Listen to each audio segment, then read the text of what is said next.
Requirement was that if there's a bridgehead the enemy makes, or if you make or they make a bridgehead, and if it is spotted late, could the helicopters take on the massive concentration that occurs across on the other side of the bridgehead? Kingsley 1-2, clear takeoff, left hand. Takeoff left, it is report. Left land, swim west, copy. Crossing 24. Crossing 24 is runway 28, ready for departure. Let's get 24 over Kingsley takeoff for the...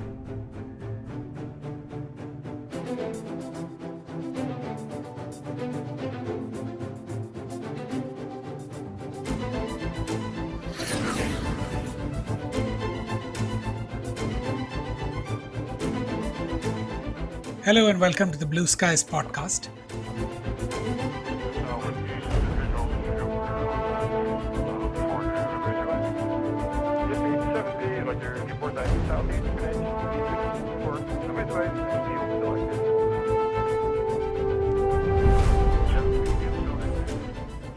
I am delighted today that we have as our guest a very experienced test pilot, fighter pilot, and helicopter pilot, Group Captain Pradeep Mule, who joined the Air Force in 1972 when he was commissioned as part of the 107th Pilot Course. Group Captain Mule, after a service of many years in which he was an experimental test pilot, did Staff College, commanded an attack helicopter squadron, retired to do some very interesting things after that in the teaching field, which we'll also spend some time on. But today we're going to spend some time with Group Captain Mule, understanding his career and journey, and more importantly, what it was like to operate one of the most lethal helicopters in the Air Force's inventory, the Mi-35 Hind. Welcome to the program, sir. Thank you. So let's start off by just, getting a sense for your background and your journey, how you ended up joining the Air Force. Where did you grow up and what motivated you to join the Air Force? Actually, my father was in the army, and I moved with him wherever he got transferred. Studies wise, studied in Hyderabad, then went on boarding in Jabalpur and Christchurch. And then the last 1 or 2 years, I studied in a KV at Pachmadi. That was an army station in Tonment, where my dad was posted. I finished that time 11th used to be the higher secondary thing. I finished my 10th, and thereafter, since I was underage, I couldn't appear for 11th. And my dad told me, you appear for NDA. So I appeared for NDA, got through, and just went along. So after just completing my 10th, I went into NDA. I didn't even complete my 11th. So that's Wow. how it became that. I was keen on joining the Air Force from the beginning. But it's just that, it happened that way. I didn't complete my 10th to 11th. I went on to join the NDA. Then from NDA, it was the usual 3 years there. Thereafter, our training in various academies and on HT2, Harvard, Vampire. Then we had the Hunter for our operation conversion. Where did you do your hunter training? Hunter conversion was in Jamnagar, that time at OCU. And then we went on to MiGs. Some of us went on to Chandigarh for the conversion, and a chunk of us, about 8 or 10 of us, went to Tezpur to 28 Squadron. That's where we did our conversion. Our first CO was Vinko Bishnoi, and the second CO was your father, Right. Marshal Ramachandran subsequently. That's where we caught up with him. That's where I first got to know you. I think I was all of 3 years old. Yeah. Wonderful. So, why Air Force as opposed to the Army, where your father was, or the Navy? As a matter of fact, some of the attraction was more towards the Air Force. So the choice was given as Air Force. That time we didn't think too much, but yes, it appeared like a very attractive kind of a career. A lot of glamour thrown in. Flying always had glamour attached to it. And that's what attracted a large number of us there. And I think this glamour and attraction continued right till the end. till we continue flying. Somehow, that it gets on to you, and you thereafter continue liking it. And the more you do it, the more you like it. That kind of a thing. So we Yeah. converted on to mix at Tezpur, and then I just got posted to an operations squadron across the tarmac to fourth squadron, also in Tezpur. Ah, which was commanded by Denzel Keeler at the time. Yeah, that time was commanded by Denzel Keeler.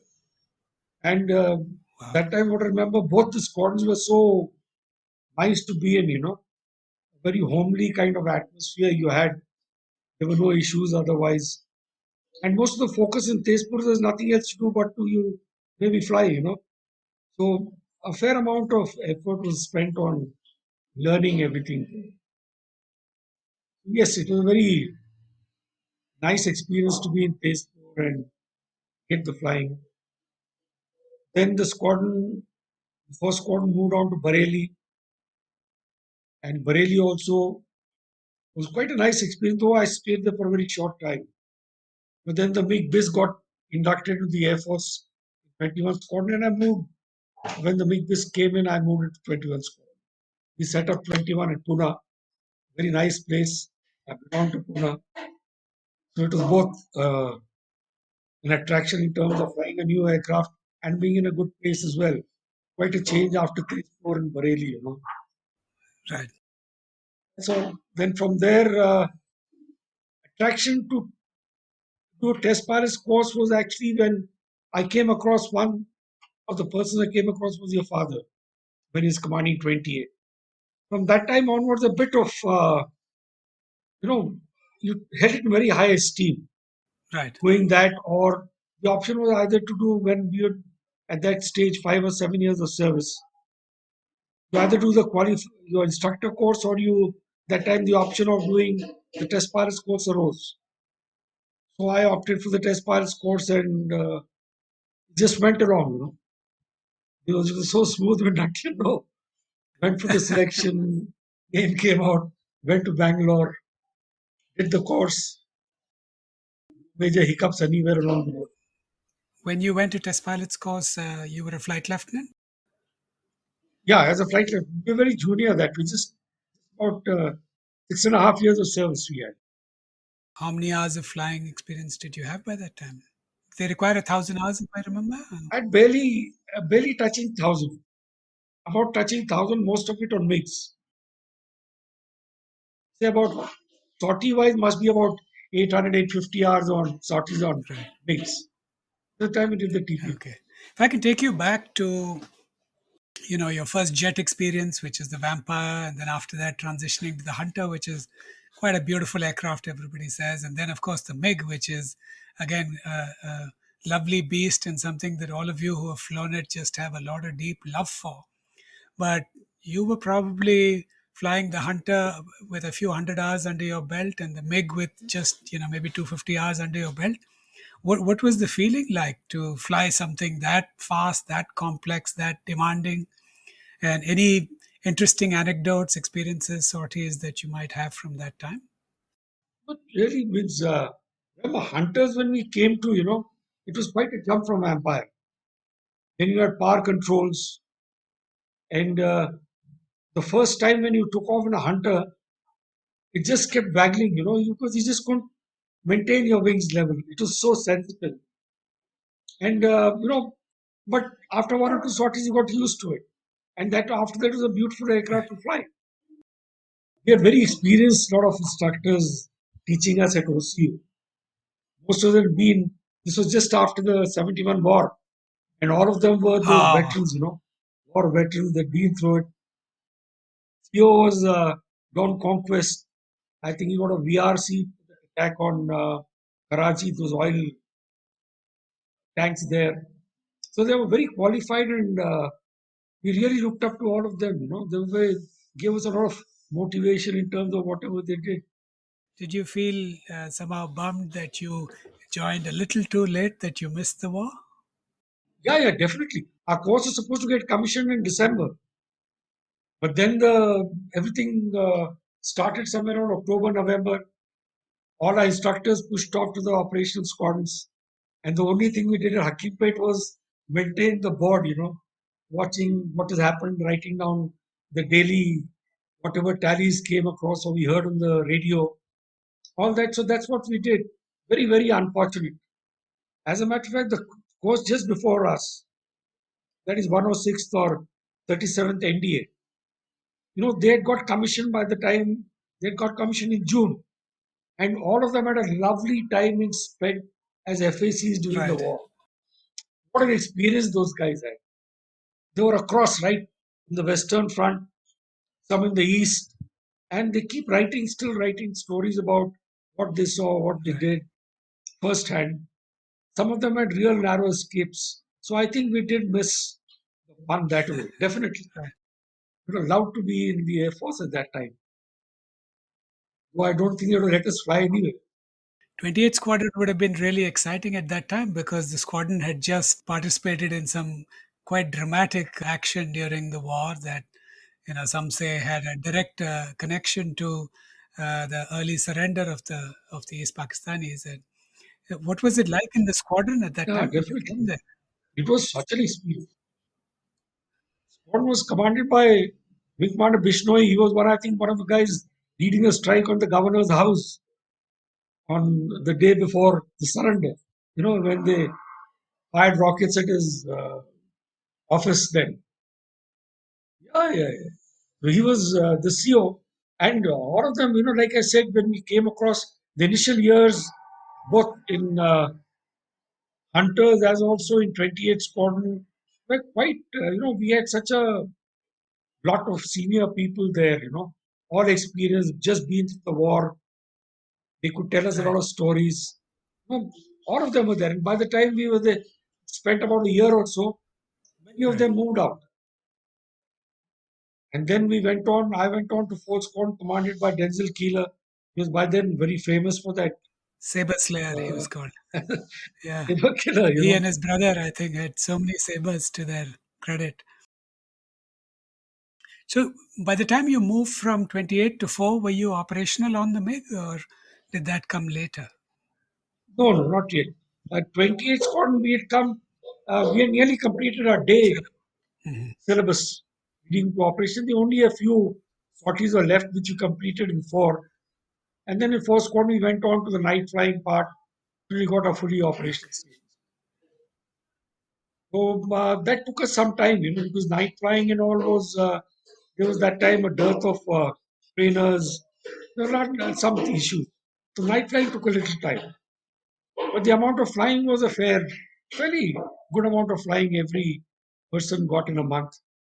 25, 30, Oh my 35 goodness. sorties. Well, that's Something pretty close to that. impressive. That's almost a sortie a day. Nearly a sortie a day. 28, on an average, you average between 25 and about 35, 37 Right. sorties a month. Sometime when a lot of guys were on leave, you got 35, 38, Right. 40. And if everyone is present in the squadron, then somehow it Right. came down. Then if night flying was there, your number of sorties increased because you flew day as Right. also night. Quite interesting time that way in Tezpur. In Tezpur, you were flying the Type 96 in 4 Squadron and 28? No, Tezpur was all Type 77s. 77. Okay, right. Type 77. Type 96 just come into the Air Force and they were largely on the west. Ah, Equipping a few squadrons 108 and others on the western side. right. The Sus which got converted onto Type 96 generally were to the west. Right. In the east, we had mainly Type 77. Yeah. Then we moved on to Bareilly from there. Spent a little bit of time in Bareilly. And then I moved on to Pune, where we formed on Big Base 21. Right. 21, we had interesting times because all of us we were the junior most, but we all had close to about 1,500, 700 sorties on me. So we and CO and all the flight commanders were the best lot out of the Type 77, which would come there right from the CO's Wing Commander Rathore, quite an experienced guy, Tipnis, Suresh Ratnaparki, Sukrut Massey, all of them were there. Wow. Some who were instructors during our flying stages were all there. So quite a illustrious lot we had then. Right. And we got fully operational type your big bus very quickly. This we all experienced. Very little time, maybe in 6 8 months' time, all of us were fully operational. Right. Visual to before visualizing. Just 70, like your report type southeast, connection, for the midway, and you selected.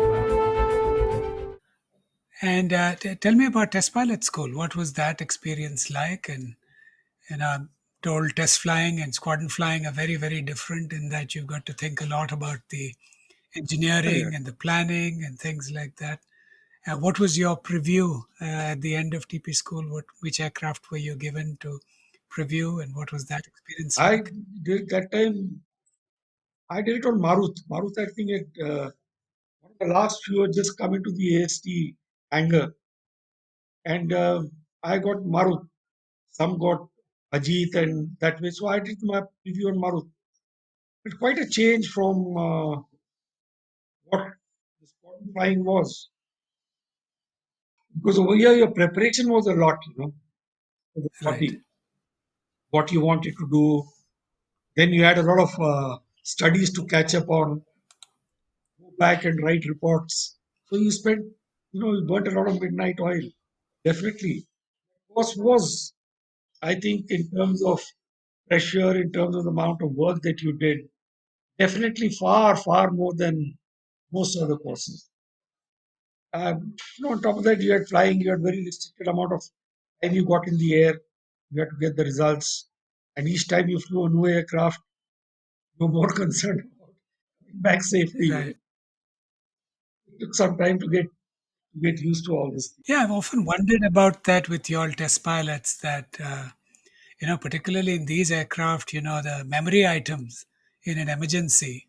How do you keep your head straight, whether, you know, and don't let habit interfere uh, in a particular aircraft when you face a situation? Were there any drills or little tips and tricks that you all followed that allowed you to stay safe on that particular front? Yeah, actually, generally, I've always felt, that if you took that split second before you took any action, uh, when the actions are premeditated, if you just do it like as an automaton, then you're likely to land up in trouble. But if you quickly decide, take the right action, you take that split second to look inside that your hand is on the right switch, you're safe. Right, Like even when you see a fire warning light or whatever it is, you still get that little bit of time, to plan out what you want to do. Fine, you do it very quickly in your mind because you're used to it. But then you get time. If you panic and take, sort of immediate action, then you land up in trouble like feathering the wrong engine on a twin engine aircraft. No, all these things happen when you sort of panic under certain situations without thinking what you're doing or what action you should be doing. You take that split second, you take the right action, and I don't think um, things deteriorate so quickly that you can't control them. right, right. So I think all of us get used to that. That you think a little bit. Like normally, whenever in a squadron you're flying the same aircraft day in and day out, you put the switches on, switches off without even looking where your hand is. You know, so when you're flying a new aircraft, the only thing you need to do is maybe just glance inside where your finger is. You're putting on the right switch or out, that kind of a thing. And I think you get in the habit over a period of time. When you fly different aircraft, you kind of get used to the idea that I will take an action only knowing fully well what I'm doing. That kind of a thing. Not that I just put on the switch, put off the switch, that kind of. I'm sure all of us go through the same experience. Did you have any memorable emergencies in the time leading up to coming to test pilot school in the MiG or in the Hunter? Coming to test pilots was not really not no major emergencies as such, except for minor things like maybe my last dark night sortie for my fully operational on Type 77, I landed normally, and when I pressed the brake lever, it snapped in my hand. Oh my goodness. So I had no brakes. Fortunately, anyway, there were emergency brakes. I managed to do them. So, no, minor things. I didn't have any major emergency which required ejection or anything of Right, that right. sort. Okay. So no bird hits. Bird hits were there, but nothing leading to catastrophic Right. events. Okay. Nothing major. I think I went through very, very smoothly all my flying life. Yes, we had emergencies, went through certain things, but nothing that, no, you can say that led to any major Right, accident. right. Quite comfortable. Quite lucky, I must say. But One yes, of the things we want to do with this program is just get people to get into the cockpit through your description of what it's like. So, any memorable sortie that you particularly remember, just very beautiful, very demanding, that you came through and were very proud of or satisfied with how it turned out? Any memorable sorties that you'd remember from your time flying the MiG in an operational squadron? we've, in the mixed series, yes, we had, like when we joined 21, we went into a fair amount of emphasis got put on night flying for using it for night attacks and various other things. So we started doing a lot of night navigation, get airborne with drop tanks and put 1 or 2 hours of flying, 1.5 hours of flying, go across from one place to another. Took us quite some time to get used to the terrain at night. Go by what lights you see, try and recognize towns, depending on the lighting patterns and all that. That was quite interesting. But yes, interesting things happened in when we were in AST. A lot of trials we did, like the Matra Magic trials, very interesting trials Right, on Type 75. Then you had the inboard drop tank being put on the Type 96 where it went a little unstable, right, and all kinds of things happened then. But very interesting. Interesting. One thing I remember is once this aircraft Type 96 with the unstable drop tank configuration had to be ferried back from Jodhpur to Bangalore, back to renew the modifications. So that time your telephonic service was not any great. So by the time you got clearance to take off from the destination airfield like Pune, the weather could have changed in any way. right, You got airborne from Jodhpur, and no one had told me that I was alone. And there were clouds. I entered clouds at around 500, 700 meters, and I just didn't come out of clouds. And you don't have very much of navigation aids. You don't have Type 75 or Type 96. right. So vamping like hell till the time the saving grace was when the Ozar radar gave me a call that we have you on our radar. Wow. And finally, I broke cloud on a GCA approach in Pune. Oh, That was one sortie I just forget all through. right, And that time it was unstable, so the auto leveling mode in the Type 96, you had a semi-autopilot, as we called right, it, leveling mode. Even that was not working because of the drop time. That was one sortie I think I remember for a very, very long time. right. Just for the sake of our listening audience who are not familiar with the term, what is the GCA, if you can give us a sense of that? Oh, it's a ground controlled approach. No, like nowadays everyone comes on to ILS. Right, When we started MIGs, there was nothing like this. Even in the civil airfields, you had what they called a ground controlled approach. Precision approach radars, you had search radars. They brought you in line with the runway, at the right height and speed. They had light indicators on their scope. So they got you along and till your minimum height of maybe 100, meters or 200 meters, depending upon your rating. They got you down, and thereafter you sighted the runway and you landed. right. So the controller is telling you left, right to descend. Your controller is telling you all along. Yeah, he tells you on glide path and otherwise. He tells you above glide path, below glide path. So instead of having a like an ILS, You are here. You are being guided by a controller there, and these controllers are very, very helpful. Whenever you heard their voice, you knew you could land, Right. whatever be the weather. For the listening public, the most fighter aircraft are brought in bad weather using a GCA, and most military airfields typically have a GCA, right? Yeah, yeah, most of them. Wonderful. Okay, you'd spoken about some of those trials that you did in the on the firing of the Matra Magic of the MiG.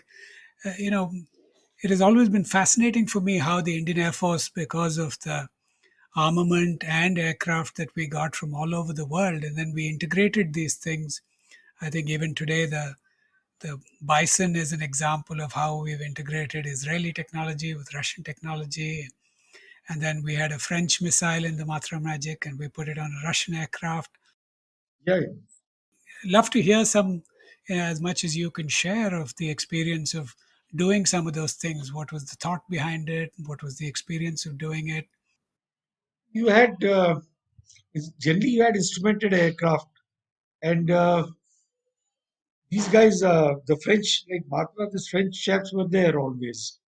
They used to come and do the integration part, and we had flight test engineers, very experienced lot in AST, who did all most of the groundwork, in terms of integration and fitting in it. Then they gave you the parameters that you have to get, what height, know, what all you had to do. You had to maybe check out the highest level at which you can go, integration trials, all these things that you carried out. And on the ground, you did like, I was very surprised. Uh, First set of trials we did was on an aircraft in Halwara, Air Force Station Halwara. The missiles were fitted. So before getting airborne, we had to check out whether the missiles are locking on to a heat source. We had this French chap who went about 50 yards ahead of the aircraft. He lit a cigarette, and that is what your missile that lock on thing. Oh my goodness. So he had a lot of. I was quite amused by the whole affair. Quite a elderly chap. So when I came back, when we landed back, and I asked him, I said, "Very nice way of doing it." He said, "Yeah, that's what we do." And then he told me, he says, "You know how good the sensor is. He picked up the cigarette so far away. Oh, You can imagine what it'll pick up in the air that is as far as the exhaust is that is concerned." amazing. Very nice. So some of these small experiences that you had. Yeah, I remember my father telling me about the first firing of the Matra Magic, which they did over the Shar range, and there was this, the worry that the Yeah. exhaust of the missile would cause the engine to flame out, and so Meenambakkam Airport was shut down, and he Ah, had Nagalia in the tower so that he yeah. could divert to Meenambakkam and do a dead stick landing in case he had to. And I think they were carrying the conformal fuel tanks with a camera to film the thing, so he had no excess Good. fuel at all. Just barely enough to climb to altitude, accelerate to Mach 2, fire the missile, and then get back with just a few pounds to spare. It was quite an experience, it sounded like. Quite an experience. All operating on the edge Right. actually. I think that's what Most of the that's time, what test pilots do, I guess, is find out where the edge is, right? Yeah, yeah. Wonderful. So what happened after you finish your test pilot school? You were posted to AST as a test pilot. Yeah, yeah. I was in the test pilots, flight test squadron for some time before I shifted over to the test pilot Mhm. school. I was there for about a couple of years in the school Right. itself. Go from the school where you went on for one or two trials whenever there's a Mhm. need. But generally, you were on the On the school school side. side. There were two courses that we went through as instructors at the school. And thereafter, I went on to staff level. Right. So, little bit of a medical issue. So I then after converted to helicopters. Visual shoot on 400 Ridgeway. Just need 70, like your report type southeast, connection, for midway, field selected. As a test pilot, you learn how to fly a helicopter, isn't it? Yeah, yeah. But that was not, you flew helicopters, but not operationally or long distance. Yes, you could take off, land. That's what we did a number of times. When you went to helicopter unit, Flying is a little different. You're going on flying to the hilly areas, high altitude, and carrying load and what have you. All those things. So, which helicopters did you start flying initially? Um, Converted with on Chetak, and thereafter I did my fully operational conversion also on Chetak. Then with very little experience, I think maybe about 120 hours of experience, solo experience in Chetaks. Cheetahs. I took over command of 132 helicopter flight at Udhampur. That was quite an experience. I didn't have much of helicopter experience, and that was so those 1.5 years I flew a lot.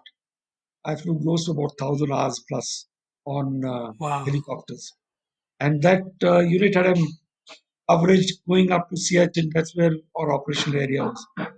So yes, a phenomenal exposure to helicopter flight from that's Which called year was this? this is 91 or so. So fair amount. So went on to Siachen, flew there, then across J&K to the forwardmost post. By the time you finished a year or so, you knew the area like the back of your hand. You didn't even need a map. You didn't need anything. Right. You know, lovely time flying there. Yes, there were shaves everywhere, but very nice. What an experience we had. Yeah, you were operating the helicopter close to the edge of its limits, right? And particularly in Siachen with loads and things like that. Then we then decided once the that time President Venkatraman wanted to visit Amarnath with his wife, so we took him there. We landed right next to the cave. There's nothing else. There's no helipad there, nothing small clearance. There's a cliff ahead. Anyway, they cleared us. We went and landed. We went to the temple, cave, came back, got him back. All well. That way, being in that unit, very clear, close to all those um, shrines, I became a very holy man. I went to Amarnath at least 10, 12 times. Vaishnav Devi was every second Wow. day whenever someone wanted to go. So that way, yes. Then from there, we went on to a large number of this side, even towards Uttarakhand. All those holy places also visited. Quite a Right. nice experience. Do a lot. So, tell me about the Mi 35. When was your first encounter with the Mi 35? And firstly, what was the aircraft? What was the aircraft designed for? When did we acquire it? For what purpose? See, me 35. I went to Me 35 after commanding this. I got the second command on Me 35. That is around 92. And Me 35 was an improved version of Me 25, which the Indian Air Force had acquired some years back, about 85, 86. They were based in Pathankot. And Me 35 by itself got inducted in Right. 1990. That had a little more in terms of carriage capacity, engines, and avionics was slightly better. That was based at Bathinda when I took over. And by then, the operational control of Me 35 was vested with the Army. And administrative and other supporting was by the Air Force. So we were operating from the Bathinda Air Base, but our operational tasking was with the Army. So while we did all our conversion, all the flying otherwise, but we were always associated with them for their exercises, or whatever else they wanted us to do. B-35 is basically a heavy attack helicopter. I think it was made or designed primarily in the NATO environment where you had these operation maneuver groups, OMGs, as the Russians used to call them. They were supposed to be the first ones to go and land. So they had these helicopters had a carriage capacity of about 6 to 8 troops in the rear, and they also had the weaponry to sanitize an area where they could land the troops. It was a kind of a combination. As this is quite in contrast to the Western view of attack helicopters, where they were mainly anti-armor or anti-emplacements. So the helicopter was designed for that, so it was a little heavier. You couldn't do things that maybe the NATO helicopters, could do behind, hide behind trees and all that and wait for the armor to come in and take them on. It was not the kind of employment you could use the Mi-35 for.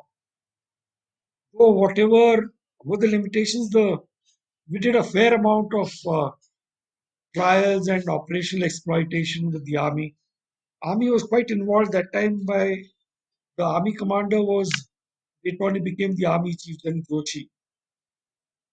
Okay, we did a lot of new things with him. We used the helicopter Mi-35 for night.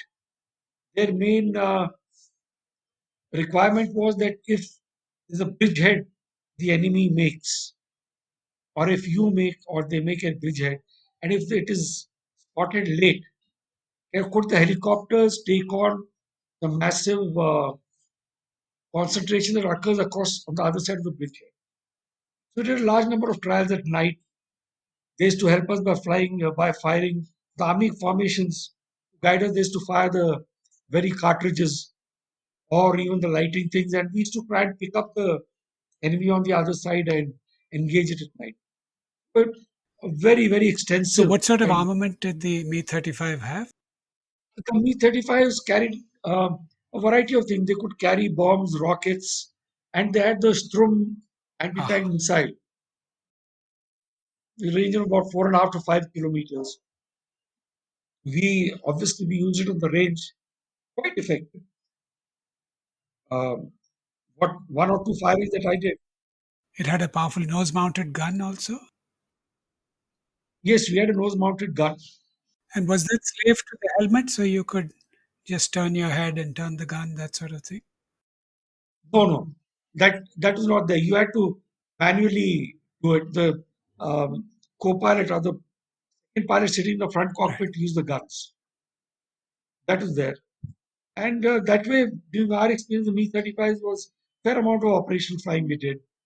Then we were also used in our Air Force exercises, where one of the major ones that took place in '93, where we used to try and attack these forward deployed radars, you know, early warning radars, low level early warning radars.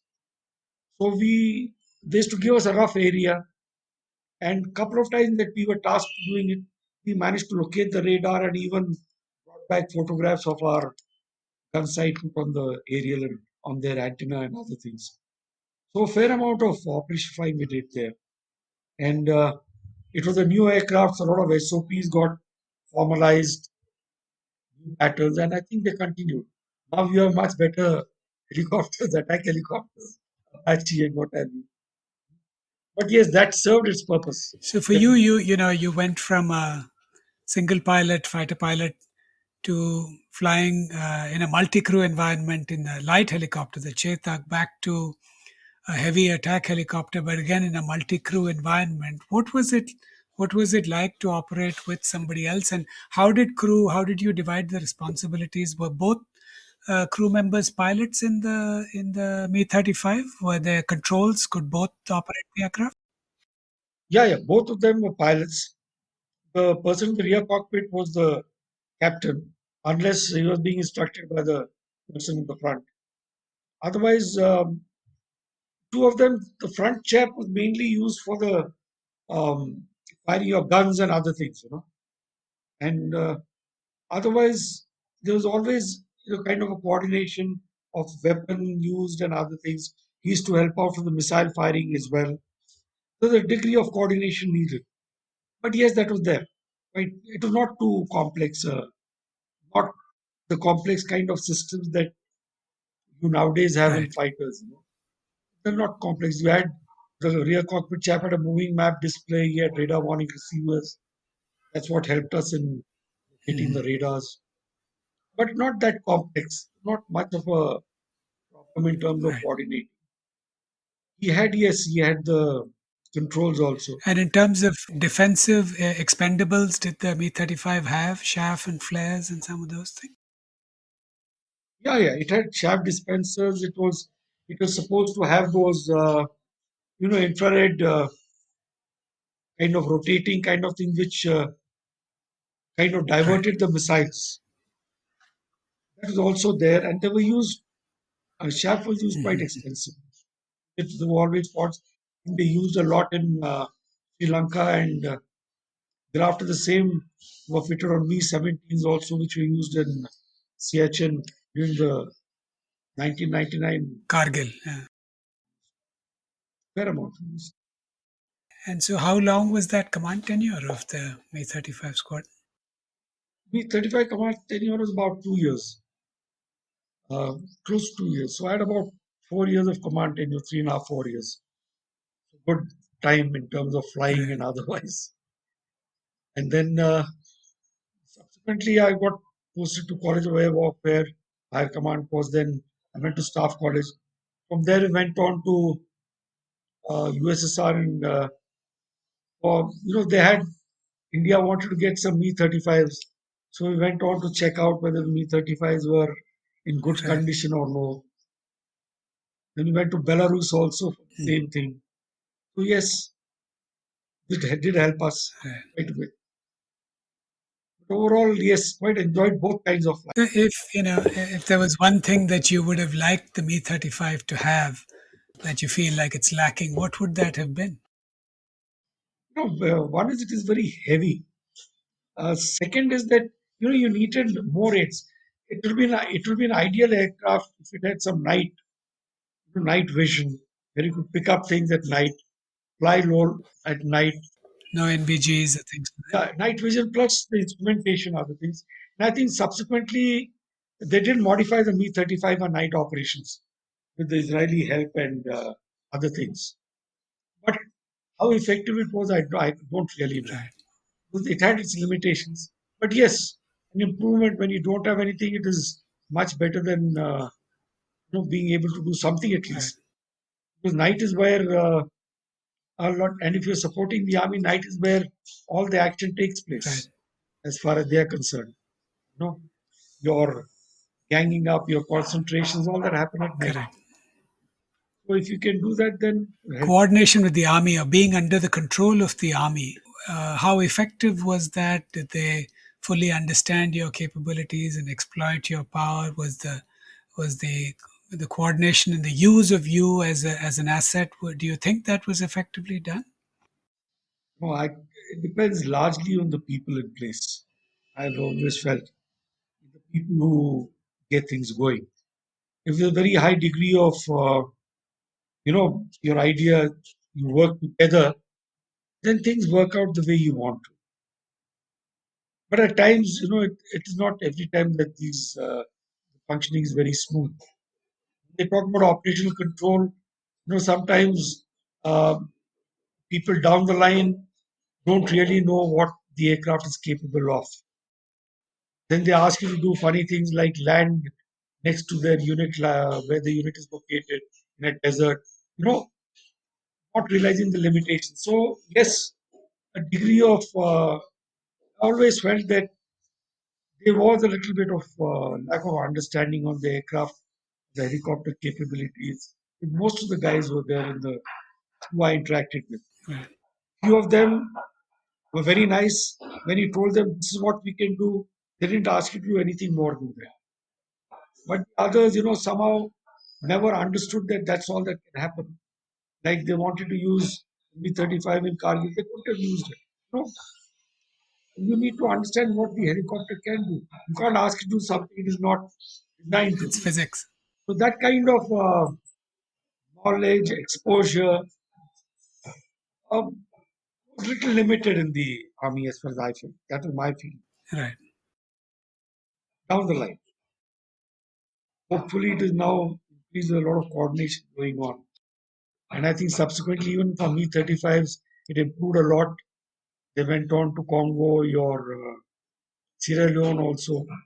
They operated from there along with UN, with the army, Indian army lot. And there it was quite okay. They were used quite extensively. Right. How about Sri Lanka? Did you see action there in IPKF? No, I converted to helicopters after. I've been missing wars all the way through. Whether choice or Right, otherwise. right, I got commissioned little later after the war. right. I converted to helicopters just after the Sri Lanka conflict. Oh, I somehow I missed that. But yes, a lot of the guys in my squad, the youngsters also had been to Sri Lanka and yes, heard a lot about it. right, right. Really, They did a lot of good work there. yes, Huh? wonderful, My flight commanders in B-35 were experienced in Sri Lanka. One of them was a BRC. Quite experienced there. excellent. And they said they were used quite extensively in Sri Lanka Right. by the army and Individual to foreigner individual. Disney 70, Roger, report time Southeast, connect for Midway, and you selected. And so when you left service, how many hours of total time did you have? And I had close to about close to 4,000 hours, wow, for little okay, amazing. 2,000 on 2,000, more than 2,000 on helicopters and about 1,500 hours on fixed wing. Right. Okay. Why I remember this number is when I left, I could have done ALTP on both. Helicopters was also That's right. that's how I that's how the figure, when I give you that I had enough hours to do An ALTP in both. that on both Okay. types. Lovely. No option, though I didn't go in for that. I had experience for that. Wonderful. In the few minutes we have left, you did something very interesting after leaving service. You became a school teacher and as a Teach for India fellow. Yeah, yeah. Just love to hear a little bit about what caused you to do that, what that experience was like, not only for yourself but also for the kids. I mean, I cannot believe as a child having a former Air Force officer, attack gunship pilot, fighter pilot as my teacher. It must have been an exhilarating experience. Yeah, yeah. Actually, what happened was, I was heading on. I'd set up a business school for an NRI from UK. I was running it. I'd set it up in Hyderabad. I was running it. When Teach for India, the lot in Hyderabad, they wanted a location for their classes, for the regular classes that they held, or for the candidates who used to come. So I used to offer them my premises. So one day I casually asked one of them, I said, "What, will you take me in as one of your teachers?" So, come on, so you're so senior. Why not? So then when I asked him again, he said, our age limit is 30, 35. I was already beyond 60 then. So in any case, I said, you please check. Because I said the last formal employment that I would like to wind up my career with was something like this. And it quite appealed to me. So when I pestered them a little bit, finally they accepted my request. They got me in. And 2 years, I genuinely had such a fabulous experience. I had Which class were you teaching? class 3 and 4 students with me. Class 3 and 4. My goodness. Okay. That's such a lovely age. So the youngsters, and having been brought up children and all that, dealing with them was nothing very major. Like I got along with them beautifully. I took them when I was there. I used to take them out a couple of times. I took them to the passing out parade also Wow. at AFA. I spoke to the deputy commandant. I took the whole about 200 of this entire school. The school is very small. 150, 200 of them in two buses. I took them there for the final rehearsal of the passing out parade. They were really unbelievably. So yes, it was quite an experience. The only thing is, yes, unless those kids have that kind of a thing over a period of time, then their aspirations also go up. It brings about a change in outlook for the child. That he looks a little further than. Like I'll give you an example, simple thing. First few months when you are sitting with them and you ask them what do you want to be. Now these kids, nothing wrong. Their background is such. One of the fathers was a mason. The other guy's parents were, delivering milk, and the other guy was a hand cart vegetable butcher. And all that. No, when I started, I used to get amazed. Their aspiration level, a lot of the boys, I want to become that beat cop who used to go around the Right. house because he's the biggest person they ever saw. Seen. Yes. He was the most influential guy there because everywhere he went, everyone Salamed. said Yes. salam. You know, it took them quite some time to realize that something, that there's a lot more than that. Right. And unless I feel you build up those aspirations and you maintain that push, then people come out. But you need to, and that organization is doing wonderfully, I think. So what I felt the main emphasis is to open up the world to them, where they see that they can go beyond what they Right. generally experience. And once that urge comes in, then you start doing a lot of things. Absolutely. That's one thing Tremendous. I had very, very enlightening experience. Those 2 years, generally. Maybe Teach for India should take in a few elderly people as well. Well, they certainly hit gold with you, and I just cannot thank you enough for spending the time with me here today, and for speaking about your experiences flying various aircraft in the Air Force, and then of course your second chapter of giving back to society, your service through Teach for India is just a truly inspiring story. And I want to thank you on behalf of all the listeners for your service and for your time today, and for patiently answering my questions, helping us get into the cockpit of the Mi-35 as well as get into the cockpit of the MiG-21 and that of a test pilot. Really very grateful to you for your time. Talking to someone who knows a lot about flying as also asking the right questions. Very nice. I also enjoyed talking to you. I hope in some way or the other this helps people. Thank you. Visual show Ford Ridgeway. Disney 70, Roger, report time southeast, connection speed for the midway, and fuel selected. Well, folks, that's all we have time for this week. Join us again next week. In the meantime, sign up for updates at blueskiespodcast.com. There you'll find links to follow us on Twitter, Facebook, and Instagram. You can also write to us with your comments, questions, suggestions, and feedback from the website or to blueskies@prganapati.com. Subscribe to the podcast on any podcasting platform such as Stitcher, Google Podcasts, Spotify, Apple Podcasts, and even on YouTube. If you like what you heard, share it with your friends, give us a rating in your favorite podcasting app, and write us a review. It will help other people find us. I want to give my thanks to Saurav Chordia for our logo and Prithvik for the music. I want to reiterate that all the views expressed here are personal, and this podcast has not been approved by or reviewed by the Air Force, Ministry of Defense, or any branch of the government. In the meantime, stay safe and Jai Hind.